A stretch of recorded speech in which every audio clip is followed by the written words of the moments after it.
إن الحمد لله نحمده ونستعينه ونستغفره ونعوذ بالله من شرور أنفسنا ومن سيئات أعمالنا من يهده الله فلا مضل له ومن يضل فلا هادي له وأشهد أن لا إله إلا الله وحده لا شريك له وأشهد أن محمدا عبده ورسوله اللهم صل على محمد وعلى آل محمد كما صليت على إبراهيم وعلى آل إبراهيم إنك حميد مجيد اللهم بارك على محمد وعلى آل محمد كما باركت في العالمين إنك حميد مجيد يا أيها الذين آمنوا اتقوا الله حق تقاته ولا تموتن إلا وأنتم مسلمون يا أيها الناس اتقوا ربكم الذي خلقكم من نفس واحدة وخلق منها زوجها وبث منهما رجالا كثيرا ونساء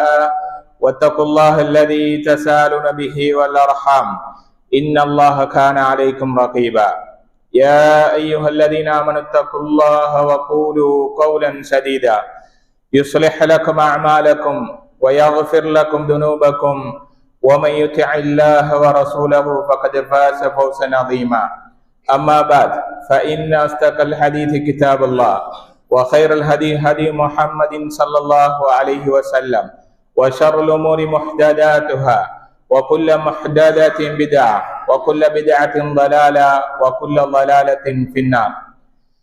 எல்லாம் வல்ல அல்லாஹ் சுப்ஹானஹு வ தஆலாவை போற்றி புகழ்ந்து அவனுடைய தூதர் ஸல்லல்லாஹு அலைஹி வஸல்லம் அவர்கள் மீதும் அன்னாருடைய அடிச்சுவடுகளை பின்பற்றி வாழ்ந்த சஹாபாக்கள், தாபியீங்கள், தபா தாபியீங்கள், இன்று வரைக்கும் யாரெல்லாம் அவர்களுடைய வழிமுறைகளை பின்பற்றி நடக்கிறார்களோ அனைவர் மீதும் அல்லாஹ்வினுடைய அருளும் சாந்தியும் சமாதானமும் உண்டாவதாக. அல்லாஹு தஆலா கடமையாக ஆக்கிய ஜும்மாவுடைய கடமையை நிறைவேற்ற வேண்டும் என்று அவனுடைய மாளிகையிலே ஒன்று கூடியிருக்கும் அல்லாஹ்வின் நல்லடியார்களே, இறைநேச செல்வர்களே, அந்த ரப்புல் ஆலமீனை எந்த வேளையிலும் எச்சந்தர்ப்பத்திலும் தனிமையாக இருக்கின்ற போதும் கூட்டாக இருக்கின்ற வேளையிலும் அஞ்சி நடக்கும்படி முதலில் அடியனுக்கும் அப்பால் உங்களுக்கும் நல்லுபதேசம் புரிந்து கொள்கிறேன். கண்ணியத்துக்குரிய அல்லாஹ்வினுடைய நல்லடியார்களே, நாம் இருக்கின்ற இந்த மாதம் புனிதமான மாதங்களில் ஒரு மாதமாக அமையப்பெறுகிறது. இந்த சந்தர்ப்பத்தில் பொறுப்புகள் என்பது ஒரு அமானிதம் என்கின்ற கருப்பொருளில் ஒரு சில செய்திகளை இந்த இடத்தில் பதிவு செய்வது பொருத்தமாக இருக்கும் என்று கருதுகிறேன். கண்ணியத்துக்குரிய அல்லாஹ்வினுடைய நல்லடியார்களே, இந்த தலைப்பு இரண்டு பகுதிகளாக நாம் பிரித்து பார்க்க வேண்டியிருக்கின்றது. ஒன்று பொறுப்புகள் என்பதும், இரண்டாவது அமானிதம் என்பது பற்றியும் பார்த்தோம் என்றால் இஸ்லாம் இதை பற்றி என்ன சொல்லுகிறது என்பது எனக்கும் உங்களுக்கும் தெளிவு கிடைக்கும் என்று நினைக்கின்றேன். அந்த அடிப்படையில் முதலாவதாக பொறுப்புகள் என்கின்ற போது நாம் ஒரு செய்தியை ஏதாவது ஒன்றை நிறைவேற்றி விடுவோம் அல்லது கவனமாக பேணி பாதுகாப்போம் என்ற நம்பிக்கையில் நம்மிடம் தரப்படக்கூடிய, நம்பி ஒப்படைக்கப்படக்கூடிய ஒவ்வொன்றும் பொறுப்புகள் அல்லது கடமைகள் என்று நாம் புரிந்து கொள்ள முடிகிறது. சுருக்கமாக பார்த்தால், நாம் எந்த காரியத்தையாவது கவனமாகவும் பேணி பாதுகாத்து செயற்படுவோம் என்ற நம்பிக்கையில் ஒப்படைக்கப்படக்கூடிய ஒவ்வொன்றும் பொறுப்புகள் அல்லது கடமைகள் என்ற பொருளை நாம் உணர்ந்து கொள்ள முடிகிறது. எனவே உண்மையில் இப்படியான பொறுப்புகள் வருகிற போது அந்த பொறுப்புகளை செவ்வனை நிறைவேற்றப்பட வேண்டும் என்பதை இஸ்லாம் கடுமையாக விரும்புகிறது. அதே போன்றுதான் இந்த அமானிதம் என்பதையும் இஸ்லாம் ஒருவர் அமானிதம் என்று சொல்லி வந்தால் நம்பிக்கை நாணயம் என்றும், பாதுகாப்பாக நிம்மதியாக இருந்து சமுதாயத்தில் உள்ள அனைத்து காரியங்களையும் அமைதியாக பேணிக் கொள்வதுதான் அமானிதம் என்பதை நாம் புரிந்து கொள்ள வேண்டும். ஏனென்றால் நிறைய பேர் அமானிதம் என்று சொன்னால் தனக்கு தரப்பட்ட ஒரு பொருளை பேணி பாதுகாத்து அப்படியே அந்த பொருளை ஒப்படைத்து விடுவாராக இருந்தால் அதை அமானிதமாக அவர் நிறைவேற்றியிருக்கிறார் என்று நாம் சொல்லுவோம் சாதாரணமாக. இப்படித்தான் ஒருவர் தன்னிடத்தில் இருக்கின்ற பொறுப்புகள் எதுவாக இருந்தாலும் அத்தனை பொறுப்புகளையும் சரியாக நிறைவேற்றி அதை மக்களுக்கு மத்தியில் ஒப்புவைத்து விடுவாராக இருந்தால் அது அமானிதத்தை அவர் பேணி விடுகிறார் என்று பொருள்படும். இந்த அமானிதத்துக்கு எதிர்மறையான சொல்லாக இஸ்லாம் அல் ஹியானா என்று சொல்லுகிறது, மோசடி என்பதை சொல்லுகிறது. அப்ப அமானிதம் என்பது நிறைவேற்றப்படாமல் இருக்குமாக இருந்தால் இஸ்லாம் வெறுக்கக்கூடிய ஒரு மோசமான செயற்பாடு ஒருவர் செய்ததாக கருதப்படுகிறார். ஆக இஸ்லாம் இந்த பொறுப்புகள் எந்த வகையில் இருந்தாலும் அத்தனை பொறுப்புகளையும் சரிவர ஒருவர் நிறைவேற்றி விடுவாராக இருந்தால் அவர் அமானிதத்தை நிறைவேற்றி விடுகிறார் என்பதை நாம் புரிந்து கொள்ள வேண்டும். இப்படியாக இந்த பொறுப்புகள் என்பது ஒருவரிடத்தில் கிடைக்க பெற்று விடுமாக இருந்தால் அதை அவர் நாம் ஏற்றுக்கொண்டிருக்கின்ற பொறுப்புகள் அனைத்தும் இறைவன் தந்த ஒரு கிஃப்ட் என்பதை அவர் புரிந்து கொள்ள வேண்டும். எந்த பொறுப்பாக இருந்தாலும் இறைவன் நமக்கு தந்த ஒரு அமானிதம், ஒரு பொறுப்பாக தந்தது அல்லாஹ்வின் மூலமாக கிடைக்க பெற்ற ஒரு அருள் என்று ஒருவர் நினைக்க வேண்டும் என்பது இஸ்லாம் ஆணித்தரமாக சொல்லுகிறது. மாறாக இது அல்லாஹ்வினுடைய கட்டளையை சரியாக நிறைவேற்றுவதற்கு எனக்கு தரப்பட்டுள்ள ஒரு அமானிதம் என்று அவர் புரிந்து கொள்ள வேண்டும். கண்ணியத்துக்குரிய சகோதரர்களே, அல்லாஹ்வினுடைய நல்லடியார்களே, இப்படியாக பொறுப்புகள் என்பதும் கடமைகள் என்பதும் பல்வேறுபட்ட அமைப்பில் அமையப்படுகிறது.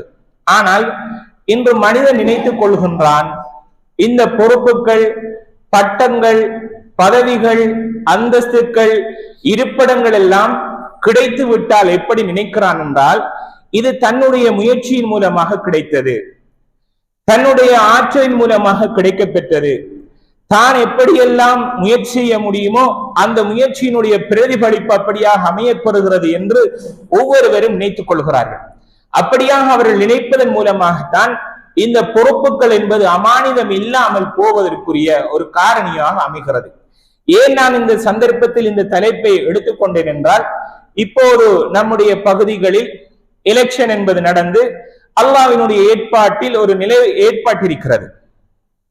அல்லாஹ்வினுடைய சுன்னா நியதி யார் வர வேண்டும், யாரிடத்தில் இருக்கின்ற பொறுப்புகள் எடுக்கப்பட்டு யாருக்கு பொறுப்புகள் கொடுக்கப்பட வேண்டும் என்பது அல்லாஹ்வினுடைய நியதியில் உள்ளது, அந்த அமைப்பில் நடந்திருக்கிறது. ஆனால் வெற்றி பெற்றவருடைய நிலைப்பாடு என்னென்றால் எங்களுடைய முயற்சி மூலமாக ஏற்பட்ட வெற்றி நாங்கள் அடைந்திருக்கிறோம் என்றும், தோல்வி கண்டவர்கள் அது அல்லாஹு தஆலா நம்மளை சோதிப்பதற்காக அப்படியான நிலையை ஏற்படுத்தியிருக்கிறான், நம்முடைய பொறுப்புகளில் ஏதோ ஒரு பிழையை நாம் விட்டதற்காக அல்லாஹ் நம்மளுக்கு பயிற்சியாக இப்படி தந்திருக்கிறான் என்று பொருந்திக் கொள்ளக்கூடிய ஒரு நிலை இல்லாமல் இருப்பதை நாம் பார்க்கிறோம். எனவே பொதுவாக பொறுப்புகள் என்பது ஒரு அமானிதம், அது தரப்பட்டிருக்கின்ற அந்த அமானிதம் அல்லாஹ் தந்த ஒரு கிஃப்ட் என்பதை நாம் புரிந்து கொள்ள வேண்டும். மாறாக இது என்னுடைய முயற்சி, என்னுடைய பலம், என்னுடைய அதிகாரம், என்னுடைய குடும்பத்தின் பின்விளைவாக எனக்கு கிடைக்கப்பெற்றது என்று ஒருவர் நினைப்பாராக இருந்தால் அவர் நிச்சயமாக இஸ்லாத்தை சரியாக புரியாமல் இருக்கிறார் என்றுதான் அதனுடைய முடிவாக அமையப்படுகிறது. ஆகவே கண்ணியத்துக்குரிய சகோதரர்களே, அல்லாஹ்வினுடைய நல்லடியார்களே, இப்படியாக பொறுப்புகளை பெற்ற ஒருவர் தான் புகழ்களை அதிகமாக பெற்றுக்கொள்வதும் அல்லது அதிகாரமை கொண்டு நாம் பயன்படுத்த முன்வருவதும் அல்லது என்னுடைய செல்வத்தினுடைய வெளிப்பாடுதான் இது என்று ஒருவர் பேசுவாராக இருந்தால் நிச்சயமாக அவரிடத்தில் இஸ்லாம் என்பது இல்லாமல் இருக்கிறது என்பதை நாம் புரிந்து கொள்ள வேண்டும். எனவே நிச்சயமாக பொறுப்புகள் எல்லாம் அல்லாஹ் தந்திருக்கின்ற ஒரு பெரும் ஒரு அமானிதம் என்பதை நாம் புரிந்து கொள்ள வேண்டும். இந்த பொறுப்புகளை பொறுத்தவரையில் நாம் இந்த அமானிதங்கள் பல்வேறுபட்ட அமைவில் அமையப்படுகிறது. இந்த பொறுப்புகள் ஒரு அமானிதம், இந்த அமானிதம் என்பது பல்வேறுபட்ட அமைப்புகளில் நாம் பார்க்கலாம். அந்த அடிப்படையில் சில முக்கியமான நம்முடைய வாழ்க்கையோடு தொடர்பட்ட சில செய்திகளை இந்த இடத்தில் ஞாபகம் ஊட்டுவது எனக்கும் உங்களுக்கு பயனளிக்கும் என்று நினைக்கின்றேன். கண்ணியத்துக்குரிய சகோதரர்களே, அல்லாஹ்வினுடைய நல்லடியார்களே, அப்ப பொதுவாக இந்த பொறுப்பு ஒரு அமானிதம் என்பதை நாம் புரிந்து கொண்டோம் என்றால் இந்த அமானிதத்தை சரியாக நாம் நிறைவேற்ற வேண்டும். நான் ஆரம்பத்தில் சொன்னேன், ஒரு அமானிதம் என்பது தன்னிடத்தில் யாராவது ஒருவர் ஒரு பொருளை அல்லது ஏதாவது ஒரு வார்த்தையை தந்து விட்டார் அல்லது சொல்லிவிட்டார் என்றால் அந்த வார்த்தையை நான் அப்படியே வைத்து மௌனமாக இருந்து கொள்ள வேண்டும். தரப்பட்ட பொருளை அப்படியே நான் பக்குவமாக பேணி பாதுகாத்து என்னிடத்தில் எப்படி தந்தாரோ அதே போல் நாம் மீண்டும் ஒப்படைப்பதுதான் அமானிதத்தை நிறைவேற்றியதாக விளங்குகின்றோம். இதற்கு மாற்றமாக ஒருவர் செய்வாராக இருந்தால் அவர் அமானிதத்துக்கு மோசடி செய்திருக்கிறார். எனவே இந்த அமானிதத்தை பொறுத்தவரையில் சில முக்கியமான விஷயங்களை நான் இந்த இடத்தில் சுட்டிக்காட்டலாம் என்று நினைக்கிறேன். அமானிதத்தில் உண்மையை நம்மிடத்தில் வாழ்க்கையில் வர வேண்டும். இஸ்லாம் உண்மை பேசுவது, உண்மையான செயற்பாடு நம்முடைய வாழ்க்கையில் இருக்க வேண்டும் என்று விரும்புகிறது. அது ஒரு முஃமினுடைய பண்பு என்பதை இஸ்லாம் சொல்லுகிறது. எதுவாக இருந்தாலும் நிறைய பேர் நினைக்கிறார்கள், வார்த்தையினால் பேசுகிற போது உண்மை வந்து விட்டால் அதுதான் உண்மை என்று நினைக்கிறார்கள். செயற்பாடுகளில் உண்மை இல்லாமல் போயிருக்கிறது. இன்றைக்கு நாம் வியாபார நடவடிக்கையில் பார்த்தால் அந்த வியாபாரத்தில் பொய் இருக்க வேண்டும், புரட்டுதல் இருக்க வேண்டும், ஏமாற்றல் இருக்க வேண்டும், மோசடி செய்ய வேண்டும். இந்த காரியங்கள் செய்தால் தான் வியாபாரம் என்ற நிலை மாற இருக்கிறது. உண்மையிலே இஸ்லாம் சொல்லுகிற வியாபாரம் என்றால் இந்த நான்கும் வரக்கூடாது. உண்மைக்கு உண்மையாக பேசி அவர் செயற்பட வேண்டும். அப்ப அமானிதம் என்பது பேச்சில் உண்மை வர வேண்டும் என்றால் நடவடிக்கையில் உண்மை வர வேண்டும். இஸ்லாம் பொய் சொல்லுவதை அல்லது பொய்யாக நடந்து கொள்வதை ஒரு பெரும்பாவம் என்று அடையாளப்படுத்துகிறது. அல்லாஹ்வுடைய தூதர் ஸல்லல்லாஹு அலைஹி வஸல்லம் அவர்கள் சொல்லுகிறார்கள், இன்ன சித்க பிர்ருன் வ இன்னல் பிர்ர யஹ்தி இலல் ஜன்னah வ இன்னல் கிஸ்ப ஃபுஜூருன் வ இன்னல் ஃபுஜூர யஹ்தி இலன் நார். உண்மை பேசுவது நன்மையான காரியமாகும்.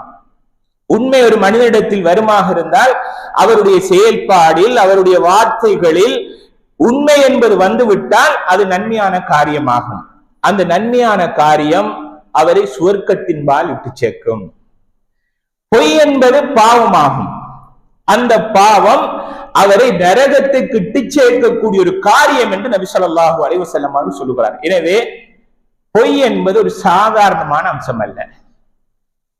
ஒருவர் ஏதாவது ஒன்றை மறைப்பதற்காக பொய் பேசிவிட்டால் அது நாம் நினைக்கிறோம் அது சாதாரணமான அம்சம் என்று. இஸ்லாம் அதை எப்படி பார்க்கிறது என்றால் அது பெரும்பாவம் என்று சொல்லுகிறது. பெரும்பாவம் என்றால் என்ன சகோதரர்களே? அல்லாஹ் எந்த இடத்திலேயாவது எச்சரிக்கை விடுத்து சொல்லுவானாக இருந்தால், அல்லாஹ்வுடைய சாபம் என்பது இருக்கிறது என்று சொல்லுவானாக இருந்தால், அல்லாஹ் அதை ஹராம் என்று சொல்லுகிறான் என்றால் அது நரகத்துக்கு இட்டு சேர்க்கக்கூடிய காரியம் என்று அடையாளப்படுத்தினால் அத்தனை அம்சங்களும் பெரும்பாவமாகும்.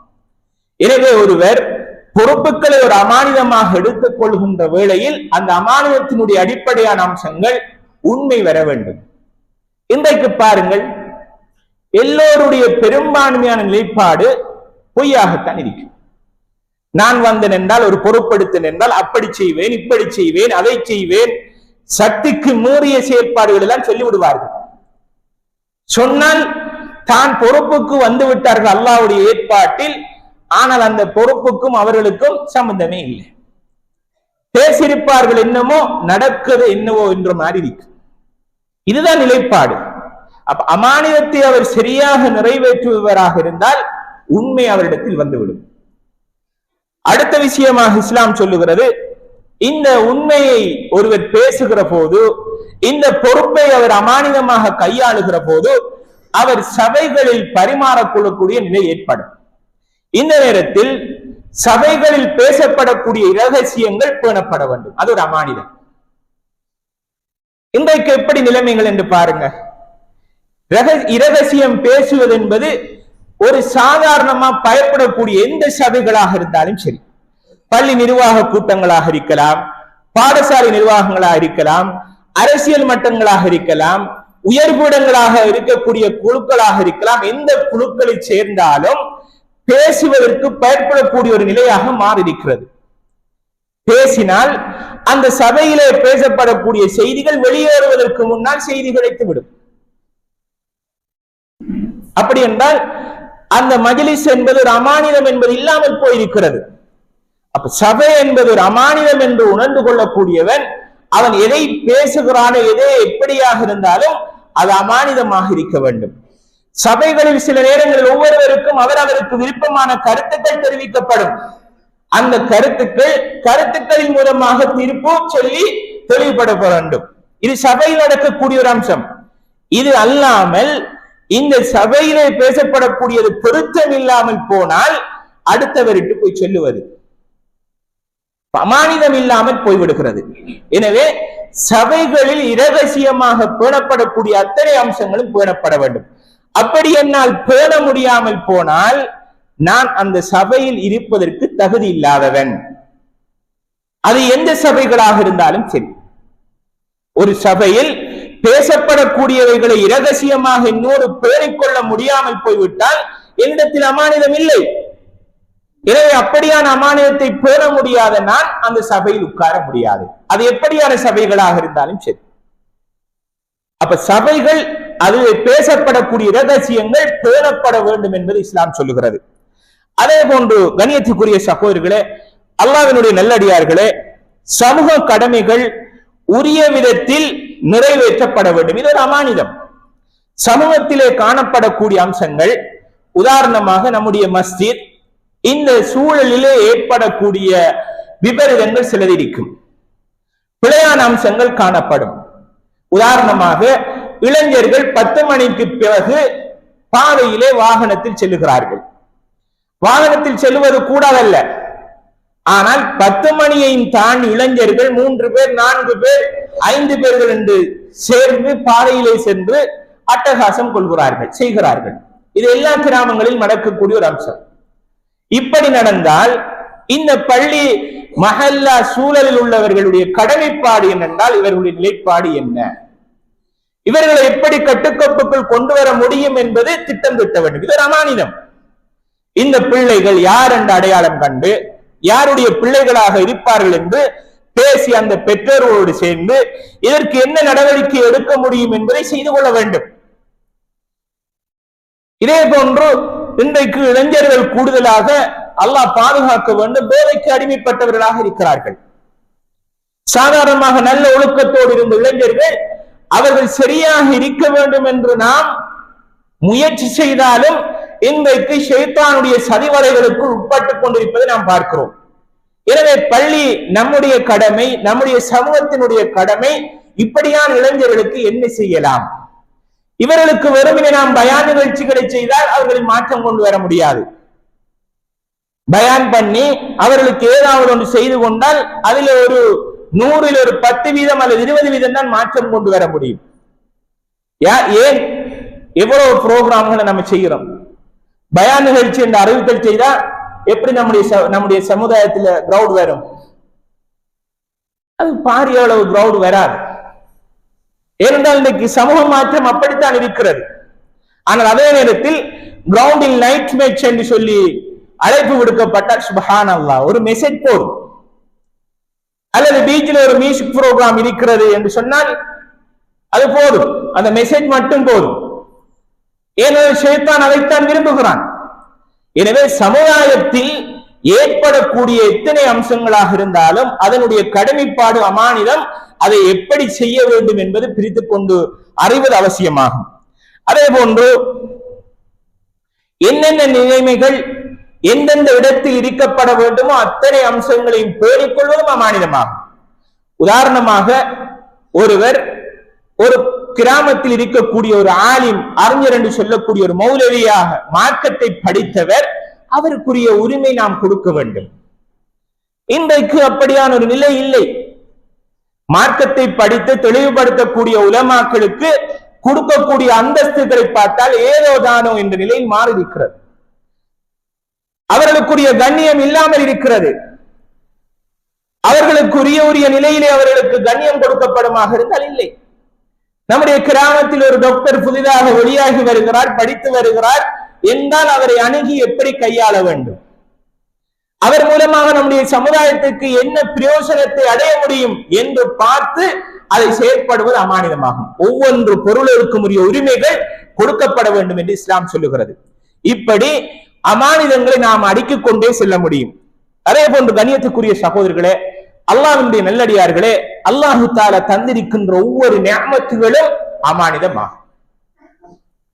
அல்லாஹ்வுடைய நிஅமத்துகளை நாம் கணக்கெடுத்தோம் என்றால் கணக்கெடுக்கவே முடியாது.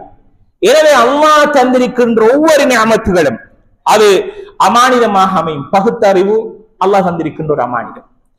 அல்லாஹு தஆலா நம்முடைய உடல் உறுப்புகள் ஒவ்வொன்றும், நாம் பேசுகிற நாவு, நம்முடைய கை, நம்முடைய கால், நம்முடைய பார்வை, நம்முடைய செயற்பாடு ஒவ்வொன்றும் அமானிதம். எனவே அந்த அமானிதங்கள் நிச்சயமாக பேணிப்பட வேண்டும் என்பதை இஸ்லாம் கடுமையாக விரும்புகிறது.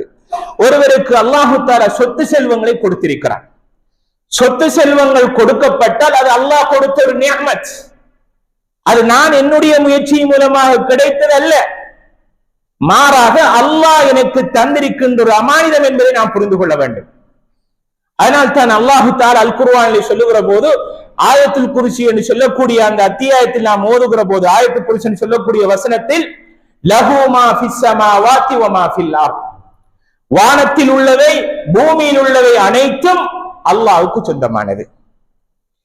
எனவே நான் முயற்சி செய்த பணம், நான் சம்பாதித்தது, என்னுடைய சொத்து என்று நான் வாழ முடியாது. மாறாக எத்தனையோ பேர் எப்படியான முயற்சி எல்லாம் செய்கிறார்கள், எவ்வளவு காலமாக பாடுபடுகிறார்கள்.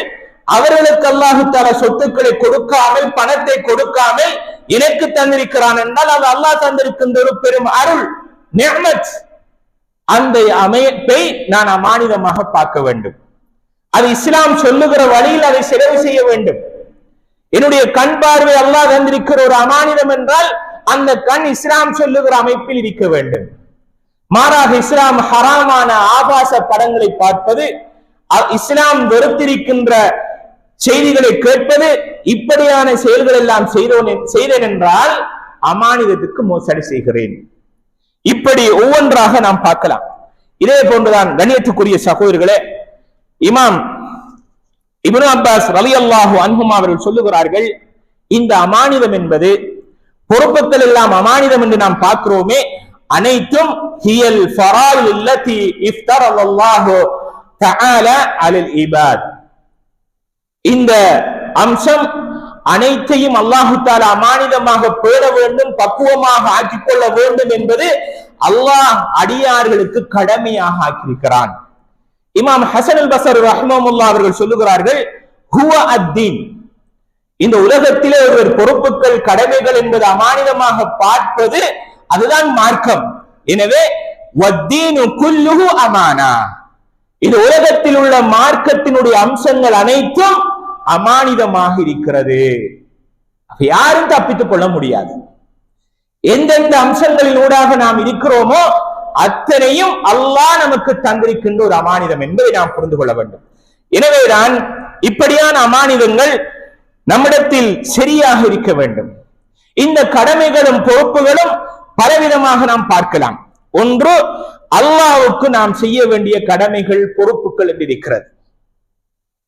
இதை மூன்றாக நாம் சுருக்கமாக பார்க்கிற போது, ஒன்று, ஒரு அடியான் அல்லாஹ்வுக்கு செய்ய வேண்டிய கடமைகளும் பொறுப்புகளும் இருக்கிறது. என்ன? அல்லாஹ்வை நாம் ஏற்றுக்கொண்ட நாம் அவன் கடமையாக்கிய அத்தனை கடமைகளையும் சரியாக செய்ய வேண்டும்.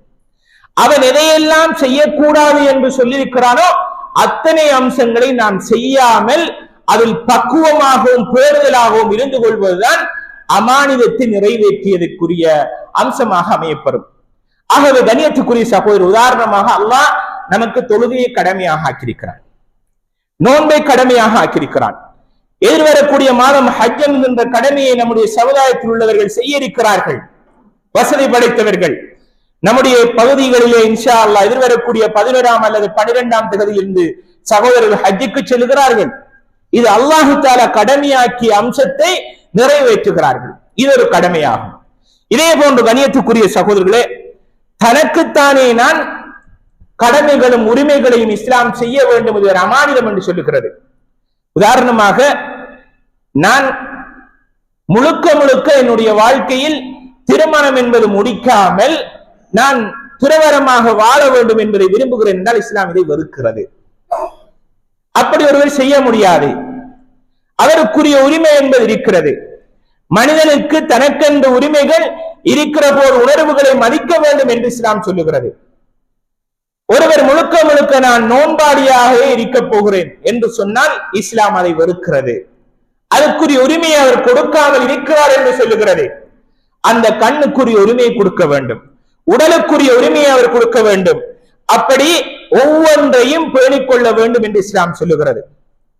அல்லாஹ் கேட்கிறான் அல்லவா, வஃபி அன்ஃபுசிக்கும் அஃபலா துப்சிரூன், உங்களுக்குள்ளே எவ்வளவு நிஅமத்துகளை நான் தந்திருக்கிறேன், நீங்கள் உங்களுடைய ஆத்மாவை நீங்கள் பார்த்து நீங்கள் படிப்பிட பெறக்கூடாதா சொல்லுகிறான்.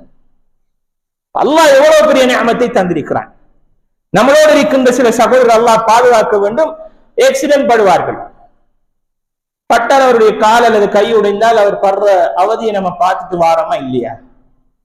நல்ல கண் பார்வை உள்ளவருக்கு திடீரென்ற மாதிரி கண் பார்வை இல்லாமல் போய்விடும். சில நேரங்களில் சில சகோதரர்களை பார்த்து திடீரென்ற மாதிரி மெலிஞ்சி பேசுவார், அவரை பொடி அவரை விட்டு கண்ட்ரோல் இல்லாமல் பேசிடும். என்னன்னு கேட்டு அவர் சொல்லுவார், எனக்கு கிட்னி ஃபெயில் சொல்லி, அல்லது எனக்கு கேன்சர் என்று சொல்லுவார். இப்படியெல்லாம் எத்தனையோ சகோதரர்கள் செல்லுகிறார்கள். நாம் நம்முடைய காதுகளினால் கேட்டிருக்கிறோம், கண்களினால் பார்த்திருக்கிறோம். அந்த உடலில் உள்ள உறுப்புகள் ஏதாவது ஒன்று இழக்கப்படுகிற போது அவருடைய அந்த நியாமத் எவ்வளவு இல்லாமல் போகிறது என்று அவர் உணர்ந்து கொள்கிறார். எனவே கடமை உரிமைகள் ஒரு அமானிதம் என்பதை நாம் புரிய வேண்டும் என்று இஸ்லாம் சொல்லுகிறது. இதே போன்று கண்ணியத்துக்குரிய சகோதரர்களே, இந்த உரிமைகளிலும் கடமைகளிலும் மூன்றாவது அம்சமாக இஸ்லாம் சொல்லுகிறது, அடுத்த சகோதரர்களுக்குள்ள உரிமைகள் கடமைகள் பேணப்பட வேண்டும். அல்லாஹ்வுக்குள்ள கடமைகளை ஒருவர் செய்யாமல் விட்டால், அல்லாஹ்வோடு அவர் தொடர்புபடுத்திக் கொண்டு தௌபா செய்தால் அல்லாஹ் மன்னித்து விடுவான். அடியார்களுக்கு செய்யப்படக்கூடிய கடமைகள் உரிமைகள் மீறப்படுமாக இருந்தால் அல்லாஹ் பாதுகாக்க வேண்டும். உரியவரிடத்தில் சென்று நாம் மன்னிப்பு கேட்காத வரையில் அல்லாஹ் மன்னிக்க மாட்டார். பெரும் ஒரு உரிமையை இஸ்லாம் சொல்லுகிறது. இது ஒரு பெரும் ஒரு அமானிதம் என்று சொல்லுகிறது.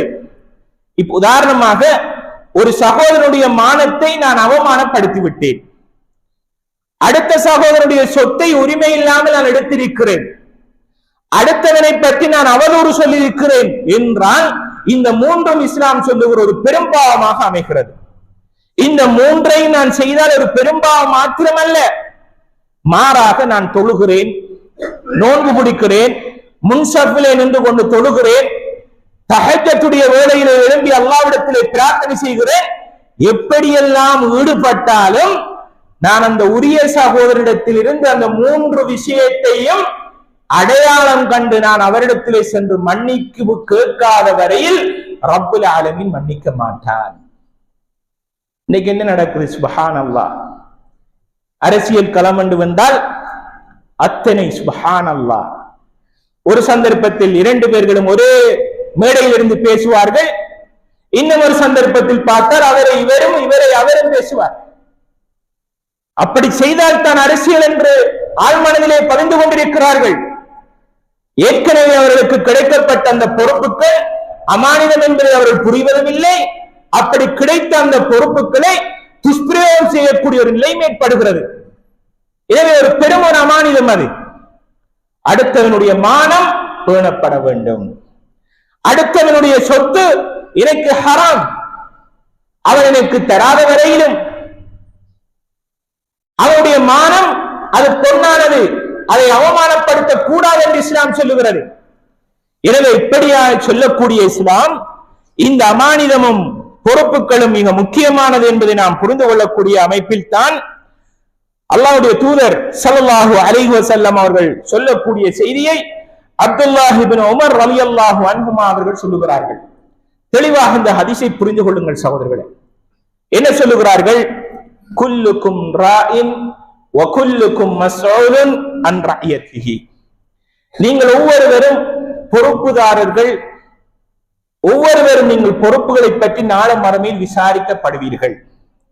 நீங்கள் ஒவ்வொருவருக்கு பொறுப்புதாரர்கள், அந்த பொறுப்புகள் பற்றி நாளை மறுமையில் அல்லாஹ்விடத்தில் விசாரிக்கப்படுவீர்கள் என்று நபி ஸல்லல்லாஹு அலைஹி வஸல்லம் அவர்கள் சொல்லிவிட்டு முடிக்கவில்லை.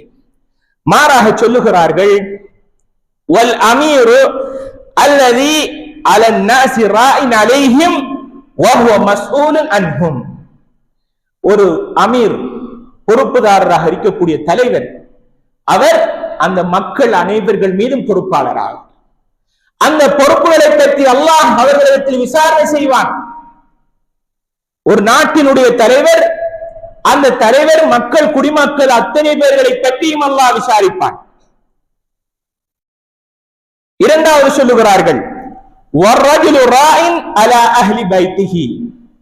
ஒரு மனிதர் தன்னுடைய வீட்டு அத்தனை அம்சங்களுடைய பொறுப்புதாரர் அவர். அந்த பொறுப்புகளை பற்றி அந்த ஆணிடத்தில் கேள்வி இருக்கிறது. எப்படி கணவன் என்கின்ற அந்த தலைமைத்துவத்தை எடுக்கக்கூடியவர் தன்னுடைய மனைவியை எப்படி டீல் பண்ணினார், பிள்ளைகளோடு எப்படி நடந்து கொள்கிறீர்கள், உங்களுடைய பொருளாதாரம் சம்பாதிப்புகள் எப்படியாக அமைய பெற்றது என்கின்ற கேள்வி ஒவ்வொன்றும் இருக்கிறது. இதைத்தான் அல்லாஹ்வுடைய தூதர் சொல்லுகிறார், நீங்கள் ஒவ்வொருவரும் பொறுப்புதாரர்கள், மேய்ப்புதாரர்கள், அந்த மேய்ப்பை பற்றி நாளை மறுமை விசாரிக்கப்படுவீர்கள் என்று சொல்லிவிட்டு ஒட்டுமொத்தமாக தலைவர், அவர் ஜனாதிபதியாக இருக்கலாம், பொறுப்புதாரராக இருக்கலாம், அவர் அவருடைய மக்கள் பற்றி கேட்கப்படும். ஒரு வீட்டினுடைய தலைவர் தன்னுடைய வீட்டினுடைய நிர்வாகத்தை பற்றி விசாரணைக்குள் உள்ளாக்கப்படுவார். மீண்டும் சொல்லுகிறார்கள் ஸல்லல்லாஹு அலைஹி வஸல்லம், வல் மர்அத்து ராஇயா அலா பைத்தின் பஅலிஹா வ வலதிஹி வ ஹிய மஸ்ஊலா அன்ஹும். ஒரு பெண் தன்னுடைய வீட்டு நிர்வாகத்தை பற்றி, தன்னுடைய கணவனுடைய விஷயத்தில் எப்படி நடந்து கொண்டாள், தன்னுடைய பிள்ளைகளுடைய விஷயத்தில் அந்த பெண் எப்படி நடந்து கொண்டாள் என்பது பற்றி பெண்ணிடத்திலும் விசாரணை இருக்கிறது. நான்காவது ஸல்லல்லாஹு அலைஹி வஸல்லம் அவர்கள் சொல்லுகிறார்கள், وَعَبْدُ الرَّجُلِ رَاعٍ عَلَى بَيْتِ سَيِّدِهِ وَهُوَ مَسْئُولٌ عَنْهُ. ஒரு அடிமை தன்னுடைய எஜமானிடத்தில் கேட்கப்படுவார். ஒரு அடிமையுடைய விடயத்தில் எஜமான் எப்படியாக நடந்து கொண்டார், எஜமான் தன்னுடைய அடிமையோடு எப்படியாக நடந்து கொண்டார் என்பதை அல்லாஹ் தஆலா கேட்பார். எனவே சாதாரணமாக இந்த உலகத்தில் வாழ முடியாது. சொல்லிவிட்டு சொல்லுகிறார்கள், அலா ஃபகுல்லுக்கும் ராஇன் வ குல்லுக்கும் மஸ்ஊலுன் அன் ரஅய்யதிஹி. நீங்கள் அறிந்து கொள்ளுங்கள், விளங்கிக் கொள்ளுங்கள், தெரிந்து கொள்ளுங்கள், நீங்கள் ஒவ்வொருவரும் இந்த உலகத்தில் வாழ்கிற போது ஒவ்வொருவரும் பொறுப்புதாரர்கள். உங்களுடைய பொறுப்புகள் பற்றி அல்லாஹ் தஆலா விசாரிப்பான் என்பதை நபி ஸல்லல்லாஹு அலைஹி வஸல்லம் அவர்கள் சொல்லுகிறார்கள். இந்த நிலையை நாம் பார்த்தோம்னா அது பல தரப்புல வரலாம். உதாரணமாக, ஒரு வீட்டில் இருக்கின்ற ஒரு தந்தை, ஒரு வீட்டு தந்தை அவர் தந்தையாக மாத்திரம் இருந்து கொண்டால் அந்த தந்தைக்குள்ள நிர்வாகத்தை பற்றிய மட்டும்தான் கேள்வி இருக்கும். தந்தை, அவரோடு இருக்கின்ற மனைவி, அவரோடு இருக்கின்ற பிள்ளைகள், அவங்களோடு இருக்கின்ற சொத்துக்கள் மட்டும்தான் கேள்வி அமையப்பெறும். ஆனால் ஒரு தகப்பன் சில வேளை ஒரு ஆசிரியராக இருப்பார், ஒரு பாடசாலையிலே கல்வி கற்றுக் கொடுக்கக்கூடிய ஒரு ஆசிரியராக இருப்பார். இவருக்கு 2 வகைபாகங்கள் அமையப்படுகிறது. சமுதாயத்திலே மிக முக்கியமான வகைபாகத்தில் உள்ள அமைப்புகள் இருக்கிறது. ஒருவருக்கு வீடு என்பது மிக முக்கியமான கதாபாத்திரம். அந்த வீட்டு சூழலை அவர் சரியாக அமையப்பெற வைப்பாராக இருந்தால் அல்ஹம்துலில்லாஹ், அவர் அமானிதத்தை நிறைவேற்றியவராக அமைவார். என்னுடைய பிள்ளை, என்னுடைய மனைவி, எனக்குள்ள சொத்துக்கள் எல்லாவற்றையும் நான் சரியாக பேணுகிறேன், பாதுகாத்துக் கொள்கிறேன், எனக்கு தரப்பட்ட ஒரு அமானிதம் என்று நான் செயற்படுகிறேன் என்றால் அல்ஹம்துலில்லாஹ், அந்த பொறுப்பில் இருந்து நான் நிரபராதியானவராக ஆகிவிடுவேன். ஆனால் அதே சந்தர்ப்பத்தில் இந்த தந்தை ஒரு பாடசாலையில் உள்ள ஒரு ஆசிரியராக இருக்கிறார் என்றால் ஆசிரியருக்கு குறிப்பிட்ட மாணவர்களை பொறுப்பாக ஆக்கி விடுவார்கள். இந்த ஆசிரியர் எப்படியாக தன்னுடைய கடமையை, தன்னுடைய பொறுப்பை செய்து விடுகிறார். தங்களுக்கு பொறுப்பான பிள்ளைகள் ஒரு 35 அல்லது 40 பிள்ளைகளை அந்த வகுப்பறையில் கொடுக்கப்பட்டால் அந்த 40 பிள்ளைகள் பற்றியும் இந்த ஆசிரியர் வினவப்படுவார். எப்படி அந்த நேரத்தை கவனித்தார். பாடசாலைக்கு 7:30 மணிக்கு அவர் செல்ல வேண்டும் என்றால் அந்த 7:30 மணியிலிருந்து அவர் 2 மணி 2:10 வரைக்கும் எப்படி அவருடைய கடமையில் ஈடுபட்டார். இது பற்றி அல்லாஹ் தஆலா கேட்பான். ஒரு சாதாரணமான தந்தையாக இருந்தவர் ஆசிரியராக இருந்து கொண்டு மாத்திரம் இல்லாமல் அவர் ஒரு பாடசாலைக்கு அதிபராகவும் ஆகிவிடுவார். வாய்ப்பிருக்கிறதா இல்லையா? பொறுப்புகள், பட்டங்கள், அந்தஸ்துகளுக்கு ஆசைப்படக்கூடியவர்கள், மோகம் கொள்ளக்கூடியவர்களுக்கு இந்த செய்தி மாத்திரம் போதும் என்று நான் நினைக்கிறேன். அப்ப தந்தையாக இருக்கக்கூடியவர் ஒரு பாடசாலையினுடைய ஆசிரியராக இருந்தவர் சில வேளை ஒரு பாடசாலைக்கு அதிபராக மாறிவிடுவார். இப்ப அவருக்கு 3 கேள்விகள் சகோதரர்களே. வீட்டினுடைய நிர்வாகம், அவர் தந்தையாக இருக்கின்ற போது தந்தை என்ற நிலையில் அவருக்கு கேள்வி இருக்கிறது. இரண்டாவது நிலை, அவர் ஒரு ஆசிரியராக பாடசாலையில் கடமை புரிகிறார். அதே வேளையில் அந்த இருக்கின்ற ஆசிரியர்கள் அனைவரையும் நிர்வகிக்கக்கூடிய ஒரு அதிபராக மாறிவிட்டால் அவர் ஆசிரியர்களுக்கும் பொறுப்பு செல்ல வேண்டும், மாணவர்களுக்கும் பொறுப்பு செல்ல வேண்டிய ஒரு கடமை வந்து விடுகிறது. எனவே அல்லாஹ் பாதுகாக்க வேண்டும். இந்த அதிபர் அவரிடத்தில் இருந்தால் 3 விஷயத்தோடு முடித்துக் கொள்வார். சில வேளை அந்த அதிபர் ஒரு மஸ்ஜிதுக்கு தலைவராகவும் இருப்பார் என்றால் இவருடைய கடமை, இவருடைய பொறுப்பு எப்படியாக மாறிவிடுகிறது. அந்த பொறுப்பும் அந்தஸ்தும் ஸ்தானமும் எனக்கு கிடைக்க வேண்டும் என்று அவர் நினைத்து ஆசைப்படுகிறார். ஆனால் அது ஒரு அமானிதம் என்பதை நினைத்தார் என்றால் அல்லாஹ் பாதுகாக்க வேண்டும், எனக்கு இந்த பொறுப்பு தேவையில்லை என்று ஒதுங்கி விடுவார். அல்லாஹ் கேட்பான், உன் மூலமாக உனக்கு தரப்பட்ட பதவி, அந்தஸ்து, பட்டம் என்பது உன்னுடைய முயற்சி மூலமாக கிடைத்ததல்ல, மாறாக நான் தந்த ஒரு கிஃப்ட். அதை எப்படி சரியாக பயன்படுத்தியா என்ற கேள்வி அல்லாஹ் கேட்டு விடுவான். அந்த கேள்விக்கு அவர் பதில் சொல்வதற்கு அவர் தயாராக வேண்டும்.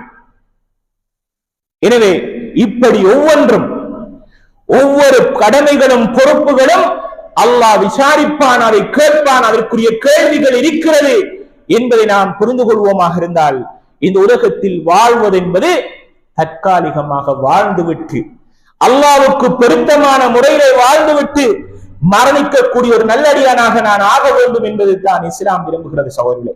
எனவே அந்த பொறுப்புகளும் கடமைகளும் ஒரு அமானிதம், அதுதான் இஸ்லாம் விரிவாக ஆக்கியிருக்கிறது என்பதை நாம் புரிந்து கொண்டு அதன் பிரகாரம் செயற்படுகிற போது அப்போதுதான் வெற்றி பெறக்கூடியவர்களாக ஆகலாம். அப்படி வெற்றி பெற்ற நல்ல மக்களாக வாழ்ந்து மரணிப்பதற்கு அல்லாஹ் நம் அனைவருக்கும் அருள்பாலிப்பானாக.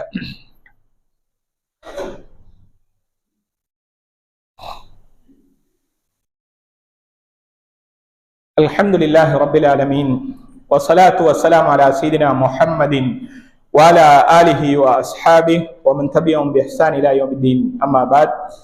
கண்ணியத்துக்குரிய சகோதரர்களே, அல்லாஹ்வினுடைய நல்லடியார்களே, எனவே பொறுப்புகள் என்பது ஒரு அமானிதம்.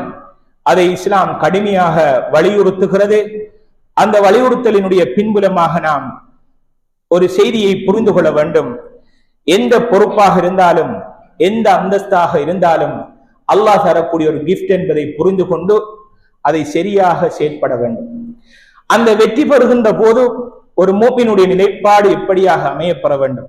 அல்லாஹு தஆலா சூரத்து ஃபத்ஹ் என்று சொல்லக்கூடிய அத்தியாயத்திலே சொல்லுகிறான். ஃபத்ஹ் மக்கா அந்த வெற்றியின் போது என்று சிலர் அந்த அத்தியாயத்துக்கு விளக்கம் சொல்லுகிறார்கள். இன்னும் சிலர் சொல்லுகிறார்கள், நபிகளார் ஸல்லல்லாஹு அலைஹி வஸல்லம் அவர்கள் மரணிக்கின்ற இந்த சந்தர்ப்பத்தை அல்லாஹு தஆலா எடுத்து காட்டுகிறான் என்பதுதான் இந்த அத்தியாயத்தினுடைய பின்புலம் என்று சொல்லுகிறார்கள். அதுதான் சரியான கருத்தாக அமையப்படுகிறது. இப்னு அப்பாஸ் ரலியல்லாஹு அன்ஹுமா போன்ற சஹாபாக்கள் விளக்கம் சொல்லுகிறார்கள். அல்லாஹ் சூரத்துல் ஃபத்ஹிலே சொல்லுகிறான், இதா ஜாஅ நஸ்ருல்லாஹி வல் ஃபத்ஹ். மனிதர்கள் வெற்றி கொள்ளப்பட்ட அந்த சந்தர்ப்பத்தில் மனிதர்கள் எல்லாம் நீங்கள் பார்ப்பீர்கள், இதா ஜாஅ நஸ்ருல்லாஹ், அல்லாஹ்வுடைய வெற்றி என்பது வந்தபோது, இதா ஜாஅ நஸ்ருல்லாஹி வல் ஃபத்ஹ், வெற்றி வந்த போதும் அந்த நேரத்தில் மனிதர்கள் எல்லாம் கூட்டம் கூட்டமாக நுழைவதை நீங்க பார்த்தீர்கள் நபியே. அப்படியாக அல்லாஹு தஆலா கூட்டம் கூட்டமாக நுழைந்தது என்பது ஃபத்ஹு மக்காவின் போது அல்லாஹ்வுடைய தூதருக்கு கிடைத்த ஒரு பெரும் வெற்றி. நபிகளார் ஸல்லல்லாஹு அலைஹி வஸல்லம் அவர்கள் கஅபாவிலே நின்று தொழுகிற போது தொழவே முடியாமல் தடுத்த சமூகம். அப்படி தடுக்கப்பட்ட அந்த சந்தர்ப்பத்தில் மக்கள் எல்லாம் சாரசாரையாக வருவது என்பது பெரும் பாக்கியம் கிடைத்த போது அல்லாஹு தஆலா சொல்லுகிறான், ஃபஸப்பிஹ் பிஹம்தி ரப்பிக வஸ்தக்ஃபிர். ஃபஸப்பிஹ் பிஹம்தி ரப்பிக். உனக்கு அல்லாஹு தஆலா அப்படியான ஒரு வெற்றியை தந்துவிட்ட வேளை நீ எப்படி நடந்து கொள்ள வேண்டும் என்றால், ஃபஸப்பிஹ் பிஹம்தி ரப்பிக், உன்னுடைய இரட்சகனை துதி செய்து அவனை நீ புகழ் பாடிக்கொள் என்று அல்லாஹு தஆலா சொல்லுகிறான். ஏனென்றால் வெற்றி என்பது வந்த வேளையில் எல்லாம் உனக்கு பொறுப்புகள் கடமைகள் வந்த போது நீ அதை அமானிதமாக எடுத்துக்கொண்டாய் என்றால் அந்த அமானிதத்தை சரிவர நிறைவேற்ற வேண்டும் என்ற ஒரு நிலை உனக்கு வரும். மாறாக நீ அல்லாஹ்வை துதி செய்வாய். இதெல்லாம் எந்த முயற்சி அல்ல, என்னுடைய பாட்டின் மூலமாக என்னுடைய கஷ்டத்தின் மூலமாக கிடைத்ததல்ல, மாறாக அல்லாஹ் தான் தந்தான், அவனுக்குத்தான் எல்லா புகழும். அவன் தான் தூய்மையானவன் என்று நான் புகழ வேண்டும், துதி செய்ய வேண்டும் என்று அல்லாஹ் சொல்லுகிறான். ஃபஸப்பிஹ் பிஹம்தி ரப்பிக வஸ்தக்ஃபிரு. இன்னும் இஸ்திக்பார் செய்துவிடு.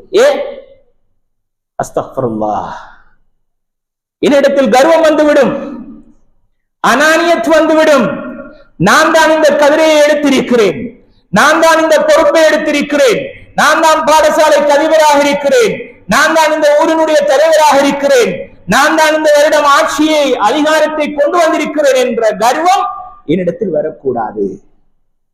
வஸ்தக்ஃபிரு இன்னஹு கான தவ்வாபா. ஏனென்றால் அல்லாஹு தஆலா அவன் நீங்கள் இப்படி செய்யக்கூடிய தௌபாவை அவன் ஏற்றுக்கொள்ளக்கூடியவனாக இருக்கிறான் என்று அல்லாஹ் சொல்லுகிறான். ஆக கண்ணியத்துக்குரிய சகோதரர்களே, அல்லாஹ்வுடைய நல்லடியார்களே, எது எப்படியாக இருந்தாலும் பொறுப்புகள் என்பது ஒரு அமானிதம் என்பதை நாம் புரிந்து கொள்ள வேண்டும். அந்த அமானிதத்தை சரிவர நிறைவேற்ற வேண்டும். அப்படியான பொறுப்புக்கு வரக்கூடியவர்கள் அது நம்முடைய முயற்சி அல்ல, அல்லாஹ் நமக்கு தந்திருக்கிறான். அந்த தந்த நிஅமத்துகளை சரியாக நிறைவேற்ற வேண்டும். அவனோடு உள்ள தொடர்பை அதிகமாக ஆக்க வேண்டும். அவனோடு உள்ள தொடர்பை நாம் அதிகப்படியாக ஆக்க வேண்டும். எந்த அதிகாரமாக இருந்தாலும், எந்த பட்டமாக இருந்தாலும், எந்த பதவியாக இருந்தாலும், எந்த ஸ்தானமாக இருந்தாலும் அத்தனையும் அற்பமானது, சொற்பமானது அல்லாஹ்வினுடைய நிலையிலே நாம் பார்க்கிற போது அதைத்தான் அல்லாஹ் சொல்லுகிறான். அடியான் அல்லாஹ்விடத்தில் இஸ்திக்பார் செய்து, அவனிடத்தில் தௌபா செய்து அவனுக்கு புகழக்கூடியவனாக இருப்பான் என்பதை அல்லாஹ் சொல்லுகிறான். எனவே அல்லாஹ்வை மறந்தவர்களாக நாம் வாழாமல், இந்த உலகம் என்பது அற்பமானது, சொற்பமானது, கொஞ்ச காலம் வாழப் போகிறோம். அப்படியான இந்த உலகத்தில் பதவிகள் மோகம் கொண்டு, பட்டங்கள், அந்தஸ்துக்கள் கிடைக்க வேண்டும் என்று நம்முடைய உரிமைகள் மீறப்படக்கூடாது சகோதரர்களே. அதை சரியாக பேணி நடக்கிற போதுதான் அல்லாஹ் புரிந்து கொள்ளக்கூடிய நல்ல மக்கள் என்ற நல்ல அடியார்களுடைய பட்டியலில் அல்லாஹு தஆலா நம்மளை ஆக்குவான். அப்படியாக அல்லாஹ் நம் அனைவரையும் அப்படியாக ஆக்கி அவனுக்கு பொருத்தமானவர்களாக வாழ்ந்து மரணிப்பதற்கு அல்லாஹ் நம் அனைவருக்கும் அருள் பாலிப்பானாக. அகௌலி ஹாதா வஸ்தக்ஃபிருஹு இன்னஹு வல் கஃபூர் ரஹீம்.